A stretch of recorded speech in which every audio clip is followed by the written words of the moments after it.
In this lesson, we're going to install Eclipse on a Mac. So open your web browser. When you get it open, navigate to the Eclipse homepage, which is www.eclipse.org.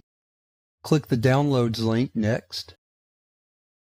We're going to install the most popular version of Eclipse, the IDE for Java EE developers. So scroll over to the Macintosh links.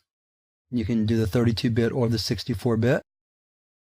Select the mirror that's already showing up or the library. This one's Georgia Tech Software Library.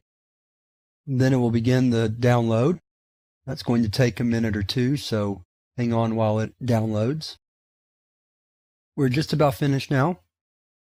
Now it's going to decompress the gzip file. So go to your Finder. We'll find the file that we downloaded. Move it up out of Downloads.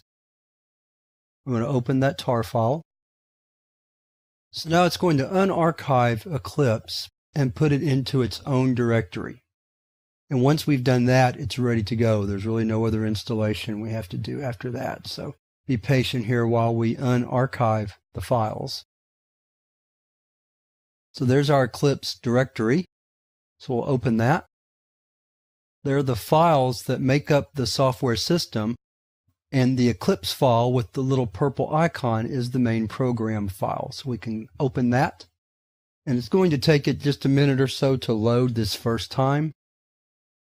Keep in mind that it's not going to take this long every time you try to run Eclipse. It's just this first time it's got to do a lot of configuration and setup. In the future it will load quite a bit faster than this.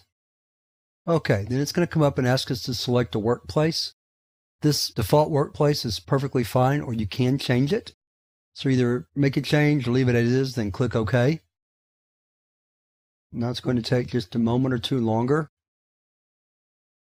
And there it is. So we'll be moving on in the next lesson in demonstrating how to actually use Eclipse. But here we do know that we have it installed correctly. So with that, we'll end the lesson and move on to the next lesson.